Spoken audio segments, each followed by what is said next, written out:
All right, week 2 college football breakdown here.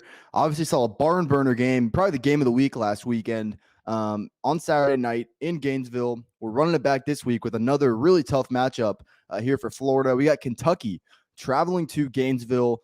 This line is definitely inflated from where it was before last week's result. We're seeing Florida 5.5-point favorites here and a total kind of in the low 50s range. And that's kind of where I want to start. My first reaction to this line was huge overreaction to last week's win for Florida. Give them credit.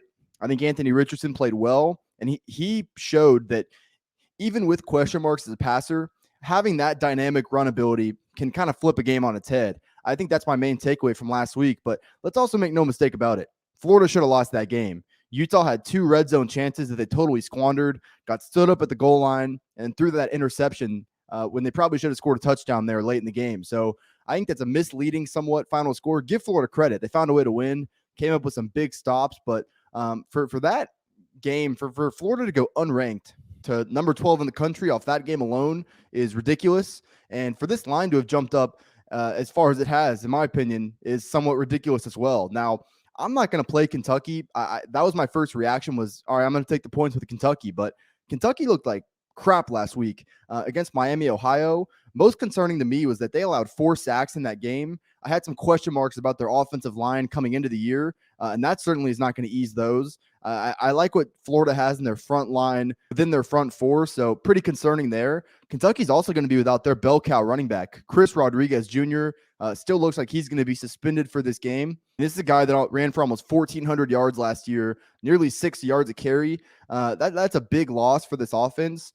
I've been pretty adamant in my belief that Will Levis is extremely overrated. He was way too inconsistent last year. Actually didn't play well against Florida when they played this game in Lexington.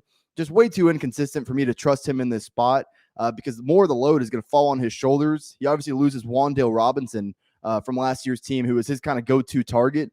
Now, with that being said, kind of where I've shifted my best look in this game is the first half under. Because while Florida, did look pretty good offensively last week, Anthony Richardson is still limited as a passer.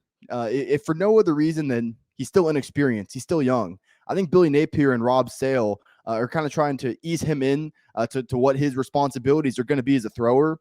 7 yards per attempt last week is fine, but I just don't see him yet being able to really stretch the field with his arm. Kentucky's front 7 is very good. I think they're a little bit young up on their front 4, but I still like that unit. But I really think Kentucky's linebackers, maybe more so than Utah's last week, are going to be able to kind of, keep that Florida run game contained, force Florida into some obvious passing downs. Now, you obviously got to worry about Richardson with his legs, like I said, but I really like what Kentucky has at that linebacker position. So I do think that they can get stops against this Florida offense, especially early in this game. I'm going to remain adamant on the fact that I do think Florida underperforms, especially now that the expectations have risen for them. I still think they just got overall depth concerns that are probably going to hurt them later in the year. This is going to be a great game, though. Right now, the first half total is at 25.5. I'm holding out hope that maybe gets inflated closer to 27 because I do want to be on this first half under. Pretty important consideration as well when you're talking about a total. As far as pace goes, Rob Sale, who obviously was at Louisiana with Billy Napier, is not a very fast-paced guy. Florida came out with a little bit of pace last week, but eventually slowed things down. I think that's just going to be more their style. Kentucky ranked 85th in pace last year. They're without their bell cow running back. They struggled mightily offensively last week, so I don't really see how speeding things up helps them out either. Another thing, too, and last point, is a chance of rain, as you might expect in Florida on Saturdays. That's why I do think that takes away possibly from either of these teams airing it out. Safe to say, my best look on this game is the first half under. Right now, it's at 25.5. I've actually already released my best bets here for week 2. Got those out this morning here on Wednesday. I'm looking to have the rest of my card out by Thursday. The main place you can follow me is on Twitter at Fordham Betting. I'll also leave all of my other information in the description below. One more thing, too, head over to proud90.com. They got all your golf apparel needs. You see this shirt right here. I know you've been staring at it the whole time. Head over to proud90.com. Code Fordham at checkout. It's going to get you 15% off your order. All the other information will be in the description. Appreciate y'all watching the video. Like I said, should be a great game. I do think there's been a major overreaction both in the betting market, certainly the AP poll, to Florida's win.